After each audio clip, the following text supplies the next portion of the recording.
కేసీఆర్కి అయితే ఒక పెద్ద గండం వెంట పడుతుంది. అది సిబిఐ గండం. రేపు పొద్దున గెలిచినా ఓడినా తర్వాత తన మీద సిబిఐ దర్యాప్తుకి ఒక మంచి పాయింట్ దొరికేసింది. అది ఫోన్ ట్యాపింగ్. మామూలు ట్యాపింగ్ కాదు, ఒక ప్రత్యేక ఏజెన్సీనే పెట్టి నడపడం. సాధారణంగా ఫోన్ ట్యాపింగ్ అన్నటువంటి దాంట్లో ముఖ్యమంత్రులకు ఏం ప్రాబ్లం ఉండదు.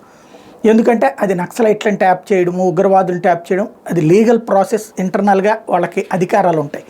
కానీ ఆ పేరుతో వేరే వాళ్ళకి చేసినా అవి కాపాడుకోగలుగుతారు, అది పెద్ద ఇష్యూ కాదు. కానీ ఒక ఎక్స్చేంజే పెట్టి ప్రైవేట్ మెటీరియల్తో ట్యాపింగ్ చేయడం అంటే టెలిగ్రాఫ్ చట్ట ప్రకారం నేరం, అట్లాగే భద్రతా పరంగా నేరం.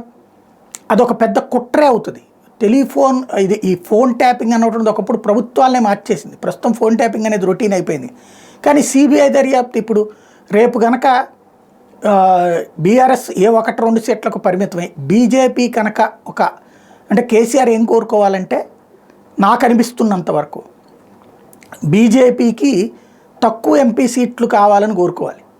ఇదే ఎక్కువ ఎంపీ సీట్లు కావాలని. తక్కువ ఎంపీ సీట్లు కనుక వస్తే, అంటే ఇవాళ ఉన్నటువంటి వాటిలో హయ్యెస్ట్ సీట్లు కనుక బీజేపీకి వస్తే కేసీఆర్ని గురించి పట్టించుకోదు, మనకు ఫ్యూచర్ ఉంటుంది అని వదిలేస్తుంది. తక్కువ సీట్లు వచ్చినాయి అంటే మాత్రం నెక్స్ట్ దెబ్బకొట్టాల్సింది ఎవరిని? కాంగ్రెస్ని ఇప్పుడే దెబ్బకొట్టడం కష్టం కదా అధికారంలో ఉన్నదాన్ని.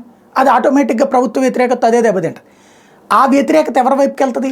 బీఆర్ఎస్ వైపుకి వెళ్తుంది. ఇప్పుడు బీఆర్ఎస్కి వ్యతిరేకత కాంగ్రెస్కి లాభం చేకూరలా, రేపు కాంగ్రెస్కి వ్యతిరేకత బీఆర్ఎస్ కాకుండా బీఆర్ఎస్ని తొక్కవతలు పడేస్తే అయిపోతుంది కదా.